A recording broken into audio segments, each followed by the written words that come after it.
Today on Public Eye News, the Northern Michigan University Board of Trustees approves a one-time payment to its employees, and later, the recent decision from a judge about Biden's student loan cancellation program.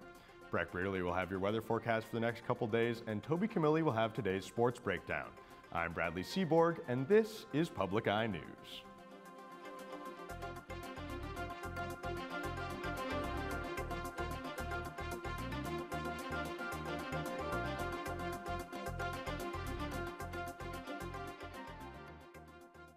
Representative Jack Bergman has sent a letter to the Alger County Road Commission urging them to continue to allow the shared usage of a portion of County Highway H58. A shared usage agreement between the ACRC and the Michigan DNR for an 0.8 of a mile stretch of roadway is set to expire on December 1st. The section of road on H58 is used to operate Snowmobile Trail 422, which offers the only snowmobile access to Miners Castle, a popular tourist destination located along Pictured Rocks National Lakeshore. Bergman says the closure of this trail could have a major economic impact in a community still reeling from last year's unusually warm winter. Failure to reach an agreement by December 1st would see the entirety of Trail 422 closed, as the DNR has found no suitable reroutes. And 40 soldiers from the Michigan Army National Guard in Montauk have been deployed to South Carolina to assist with debris removal and road clearing in the aftermath of Hurricane Helene. On September 26th, the Michigan Task Force 1 Type 1 Swiftwater team was deployed to North Carolina for water search and rescue operations. The team worked around Chimney Rock, one of the hardest hit areas in North Carolina, conducting 28 rescues and evacuations. The 19-man Swiftwater team is set to return to Michigan today. The announcement of more deployments comes in the wake of Homeland Security Secretary Alejandro Mayorkas' comments that FEMA will not have enough funding to make it through this hurricane season. Mayorkas says FEMA can meet immediate needs, but was not specific about how much additional money will be needed. Northern Michigan University is set to make a $2.4 million investment that will impact the union, non-represented employees, and graduate students in one-time payments this fall. These payments are on top of any bargaining unit agreements that were negotiated. President Brock Tessman said he believes this positive momentum will promote success of the students served and Northern Michigan University as a whole. Board Chair Steve Young said the action done was a continuation of the board's good faith effort to invest in the people.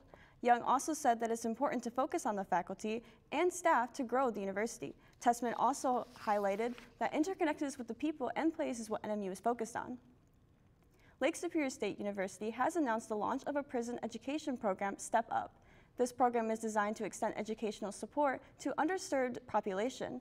This would allow the participants a chance to earn an associate degree in small business administration. The program also will feature a full-time curriculum while including summer semesters and providing a high-quality educational system. Step Up is intended to help those gain essential skills for personal and professional development. The 20 incarcerated students at Chippewa Correctional Facility will be the first to participate. Dr. David Tavis, the president of LSSU, said he was happy to collaborate with the Michigan Department of Corrections to make this possible. The program is possible from the restoration of the Pell Grant funding. And the UAW and Stellantis continue to spar over operations, which plans to continue manufacturing Dodge vehicles in Detroit now coming into question. CBS News' Walter Murphy has more from UAW Local 1264 in Sterling Heights. We must hold them accountable, guys. They made promise to us, to our families, to our communities. On Thursday, United Auto Workers 1264 hosted a rally and a march to support union members from across the country who are now threatening to strike over violations that they say Stellantis has made to union contracts for thousands of workers. They're breaching our contract. They're not keeping their word. So it's a lot of things that's going on. Dana Harris has worked for Stellantis for 24 years. She says the company's made it clear that they're investing in foreign countries, which has resulted in layoffs right here in Sterling Heights. In September, I got a text saying that the company was letting me go indefinitely, so they laid me off. Terrence Hill's not the only one who got a text from Stellantis to let him know that he was unemployed. Hill says over a dozen of his coworkers got the same message only 6 months after they'd all been moved from temporary employees making about $15 an hour to permanent team members making about $35 an hour on average. They sent them a text while they was on the line and stating that they was gonna let, that was their last day. So Stellantis is like a company that hides behind their phones instead of just like coming face to face with us. Stellantis North America COO Carlos Zarlinga said in a statement that the company has abided by the 2023 collective bargaining agreement and that it would be in everyone's best interest to have a healthy company that can compete in the global marketplace. Stellantis also told CBS News Detroit that the terms of their agreement with UAW gives no authority for members to strike over investments made, either at home or abroad. But the hundreds who showed up Thursday say they do, and they're ready. Absolutely. We have to work together. We're in a fight.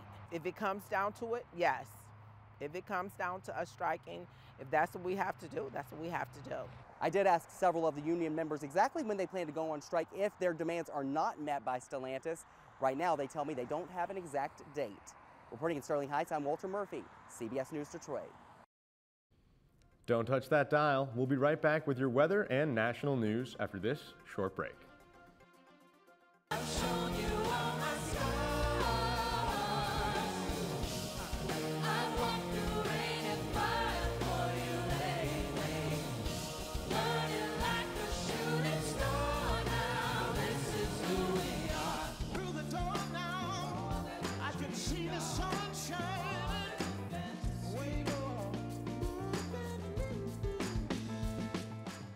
Saturday night at 11 on WNMU TV.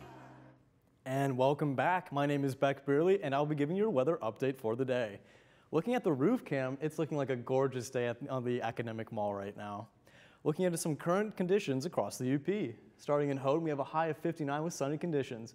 Sunny conditions across most of the UP. Down in Ironwood, we have a 64. In Iron Mountain, a high of 65. In Menominee, a high of 64. And moving to the eastern side of the UP, in Escanaba, we have a high of 66. In Manistee, a high of 66 as well. And in Sault Ste. Marie, we have a high of 60 with partly cloudy skies. And back in our lovely Marquette is a high of 61 and sunny. And I should also mention that there is a gale warning in the Superior area with waves up to 15 feet high. Currently, we're looking at winds out of the northwest at 5 miles per hour with a barometric pressure of 30.28 inches and steady. Tonight, we can see clear skies with a low of 48, winds out of the south-southwest at 10 miles per hour, with the moon phase being a waxing crescent. And the northern lights are expected to be out tonight. There's a 12% chance, so for you aurora enthusiasts, be noted. And tomorrow, we can see windy conditions with a high of 62, a low of 47, and winds out of the south at 20 miles per hour. Looking ahead, this Sunday, we have a high of 50 with more windy conditions and a low of 49. This Monday, a high of 58 with cloudy skies and a low of 43. And this Tuesday, a high of 53, partially cloudy skies and a low of 50. That's all I have for weather. Back to the news desk. Thanks for that weather update, Beck. Now time for our national news. A Missouri federal judge has put President Biden's student loan cancellation plans on hold. On Thursday, U.S. District Judge Matthew Schlepp granted an injunction that would block any widespread cancellation. 6 Republican states asked for an injunction hours earlier, claiming the Education Department could cancel hundreds of billions of dollars in student loans as soon as next Monday. Biden's plan would erase $20,000 in interest for people whose balances have increased due to runaway interest and offer relief to those repaying their loans for 20 to 25 years. This plan would cancel some amount of debt for over 30 million Americans. And 45,000 dock workers will return to work after their union reached an agreement, suspending their 3-day strike. The strike will be suspended until January 15th to provide time for the International Longshoremen's Association and the U.S. Maritime Alliance to negotiate a contract. Until a new contract is negotiated, the workers will be covered under the old contract, which had expired on September 30th.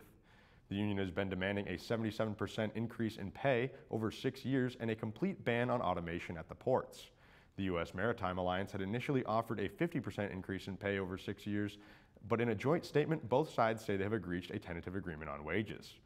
Fears of shortages and price hikes if the strike dragged on have mostly subsided, but could reignite in January if a deal is not reached. Vice President Kamala Harris and former President Trump have hit the campaign trail in Michigan and Wisconsin and are looking to gain traction in battleground states as the election nears. CBS's News' James Williams-Inman has more from the White House. Take a look. We love our country, and that really is the binding factor. Campaigning in Wisconsin Thursday, Vice President Kamala Harris had help trying to convince Republican voters to choose her instead of former President Donald Trump. I have never voted for a Democrat, but this year I am proudly casting my vote for Vice President Kamala Harris. Former Republican Congresswoman Liz Cheney formally endorsed Harris and said Trump's efforts to overturn the last presidential election disqualify him from serving again. Attempted to stay in power by unraveling the foundations of our republic, by refusing to accept the lawful results confirmed by dozens of courts of the 2020 election. We cannot turn away from this truth. We won. We did win. It was a rigged election. Trump rejected the claims that he lost during a rally in Saginaw, Michigan, and later he criticized Cheney and Harris. Liz Cheney is a stupid war hawk. All she wants to do is shoot missiles at people. I really think it hurts. I think, frankly, if Kamala, I think they hurt each other. I think they're so bad, both of them. Trump and Harris will both be back out on the campaign trail again today, visiting battleground states this afternoon. Trump will be touring storm damage in Georgia with Republican Governor Brian Kemp, who is also critical of Trump's efforts to overturn the election in that state. While Harris is campaigning in Michigan, she also revealed that former President Barack Obama will spend the last month of the election stumping for her campaign. Willie James Inman, CBS News, the White House. And we'll be right back after this short break. Stay tuned. Tune in to the heartbeat of the Upper Peninsula. At Public Radio 90, we're more than just a frequency on your dial. We're your trusted home for national public radio. Let our diverse blend of music be the soundtrack to your day. Public Radio 90, where community comes alive. Tune in and let your imagination soar. Don't miss Weekday with Hans Ahlstrom, Monday through Friday from 3 to 4. You're listening to member-supported Public Radio 90, WNMU FM. Welcome to your Public Eye Sports Report. I'm your host, Toby Camilli. Starting things off on the rink, first-year NMU hockey coach Dave Shayak will lead the Wildcats to Tech for an exhibition matchup against Michigan Tech. This year's team has lots of new faces and an all-new coaching staff. The game will be streamed live on Midco Sports Plus if you can't make it there. The game will be in Houghton at the John Mackiness Student Ice Arena on Saturday at 6:07 p.m. And blitzing on into the football, NMU is fresh off a bye week and will be taking on the Saginaw Valley State Cardinals. This will be the first conference game this season for the Wildcats. The Wildcats are currently 0-4 while the Cardinals are 3-1. The last game the Cats played was their homecoming matchup where they were defeated 44-27 by a gritty Alma team.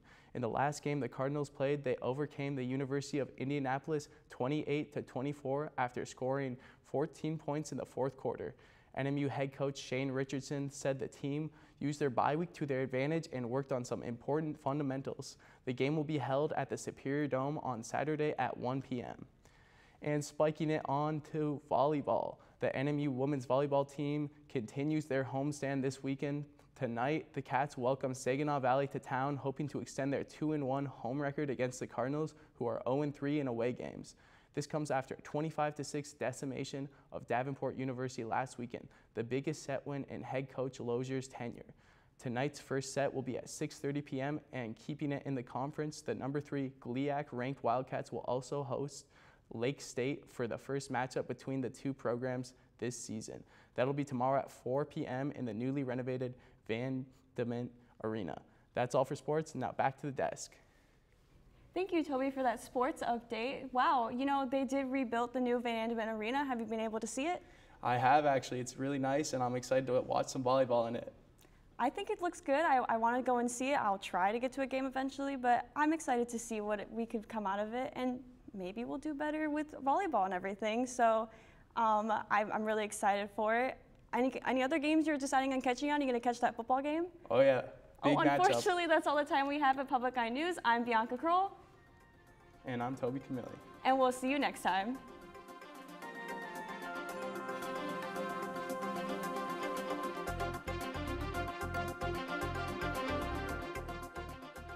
The preceding program was produced by WNMU-TV, Northern Michigan University Public Television, in studios located in Elizabeth and Edgar Hardin Hall.